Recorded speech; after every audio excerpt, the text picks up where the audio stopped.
आजादी। Long years ago, we made a tryst with destiny, and now the time comes when we shall redeem our pledge.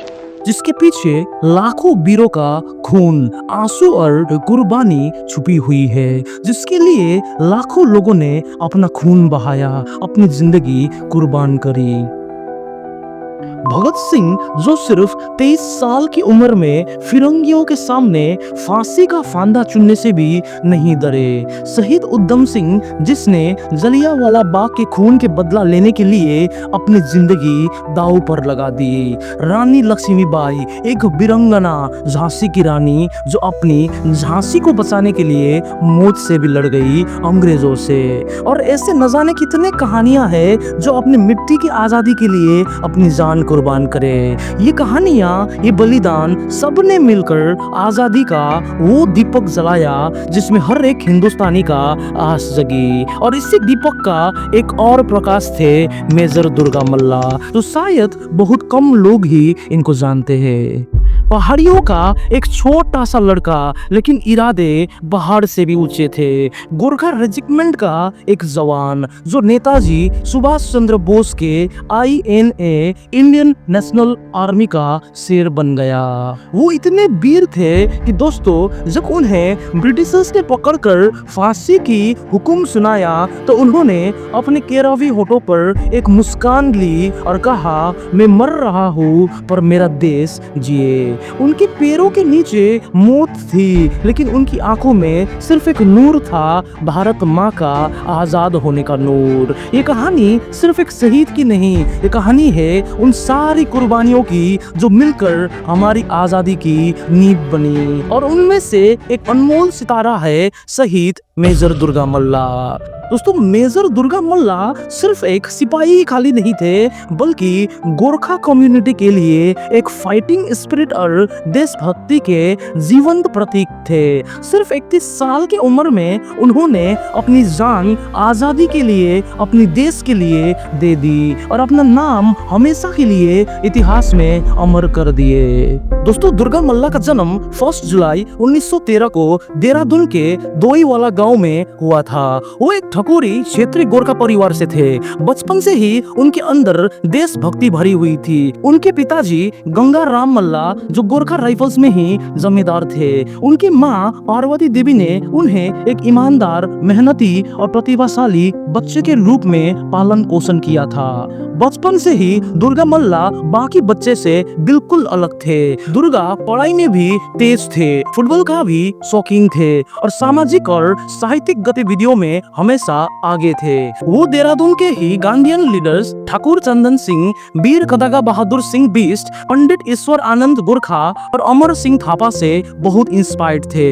दोस्तों, जब 1930 में महात्मा गांधी ने दांडी मार्च शुरू किया तो इस प्रोटेस्ट में पूरे भारत को हिला दिया। आंगनों से गली तक, खेत से शहर तक, हर जगह आजादी का आवाज गूंजने लगी। इसी आवाज ने एक जवान दुर्गा मल्ला के दिल में आग लगा दी। दिन में वो एक मेहनती स्टूडेंट थे, किताबें पढ़ते, फुटबॉल खेलते, लेकिन रात जैसे ही होती दुर्गा मल्ला और उनके कुछ दोस्त चुपके से निकल जाते। उनके हाथों में चौक या ब्रश होता और जेबों में फ्रीडम स्ट्रगल्स के पोस्टर्स। गोरखा बटालियन के क्वार्टर्स के किनारे के दीवारों पर, बाजार के दुकानें की दीवारों पर, स्कूल के गेट पर वो आजादी के पोस्टर्स चिपका देते।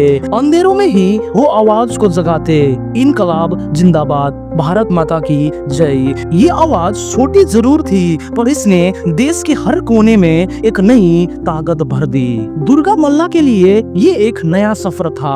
वो सिर्फ एक स्टूडेंट खाली नहीं रहे, वो एक क्रांतिकारी बन गए और उनके अंदर अब एक सपना था, एक आजाद भारत। 1931 में सिर्फ 18 साल की टेंडर उम्र में दुर्गा मल्ला ने अपना सपना और फर्ज दोनों एक साथ चुन लिया। उन्होंने ज्वाइन किया 2x1 battalion of Gorkha rifles, एक जवान लड़का जो अब देश की फौज का हिस्सा बन गया।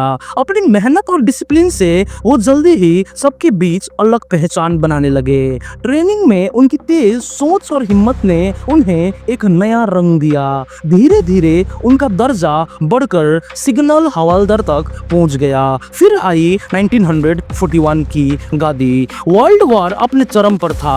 जापानीज एग्रेशन बढ़ता जा रहा था। पूरा एशिया में जंग का बादल घने होते जा रहे थे। इसी दौरान उनके बटालियन को वॉर फ्रंट के लिए बुलाया गया। और यहाँ आता है एक ऐसा पल जो किसी भी इंसान के लिए आसान नहीं होता। सिर्फ 3 दिन पहले दुर्गा मल्ला की शादी हुई थी शारदा देवी से। नई दुल्हन, नए सपना, नई जिंदगी शुरू ही हुई थी। पर देश का बुलावा सबसे बड़ा था दुर्गा मल्ला के लिए।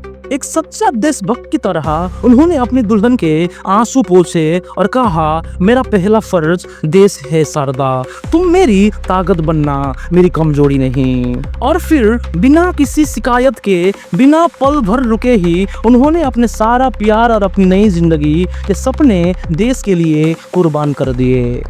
और वो चल दिए बैटलफील्ड की तरफ सिर्फ एक ही इरादे के साथ कि भारत माँ के लिए जिएंगे और जरूरत पड़े तो जान भी देंगे। दोस्तों 1940 में जब नेताजी सुभाष चंद्र बोस ने इंडियन नेशनल आर्मी INA बनाई तो पूरे देश के जवानों में एक नई उम्मीद जागी। उस वक्त दुर्गा मल्ला भी ब्रिटिश आर्मी में ही थे, बट उनके दिल में सिर्फ एक सवाल था, क्या मैं अंग्रेजों के लिए लड़ने आया हूँ या अपने भारत माँ के लिए। इसी जज्बे ने उन्हें नेताजी के साथ जोड़ने पर मजबूर कर दिया। दुर्गा मल्ला वो पहले गोरखा सोल्जर्स में से एक थे जो INA के साथ खड़े हुए। उनका पहला काम था अपने बटालियन के गोरखा जवानों को इंस्पायर करना ताकि वो भी INA ज्वाइन करे। अपनी हिम्मत, डिसिप्लिन और लीडरशिप के बल पर उन्होंने धीरे धीरे अपना एक अलग मुकाम बनाया और उन्हें मेजर के रैंक पर प्रमोट कर दिया गया।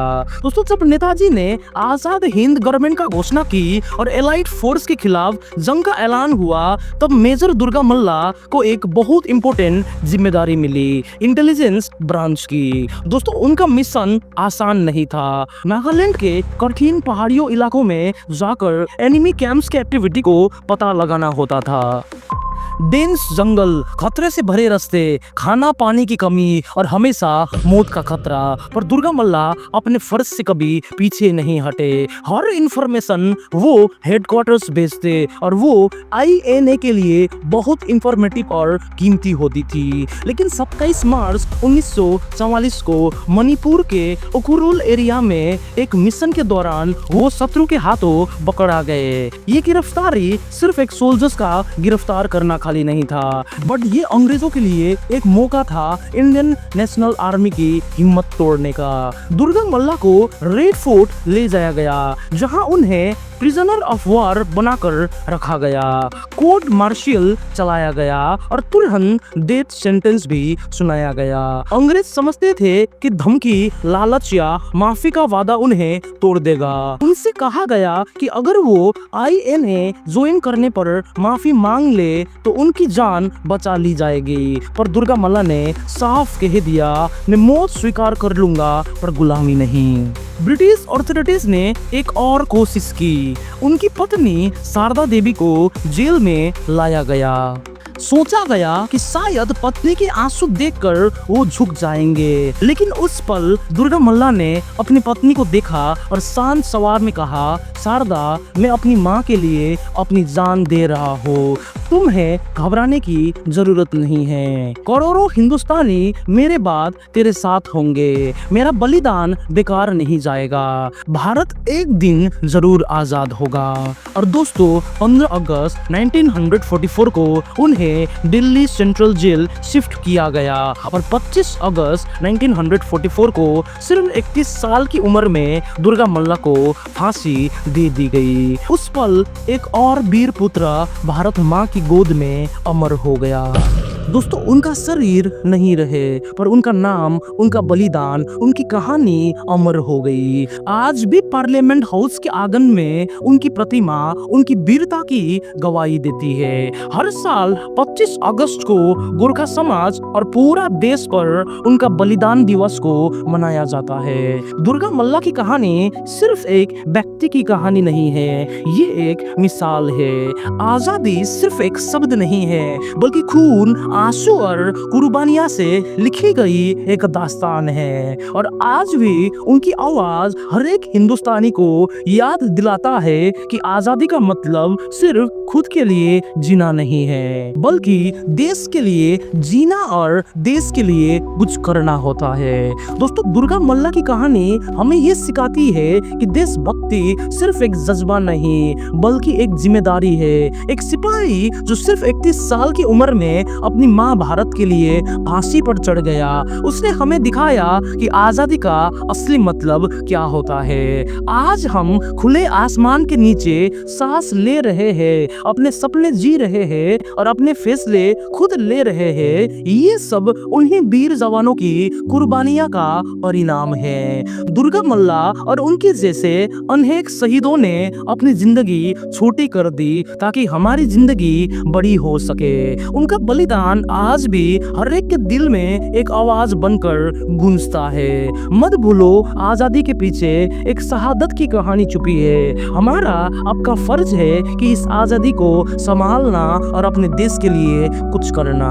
दोस्तों, दुर्गा मल्ला की कहानी यही खत्म नहीं होती है क्योंकि वीर कभी मरते नहीं हैं, वीर अमर होते हैं और जब तक भारत माँ का नाम है तब तक दुर्गा मल्ला का नाम अमर रहेगा।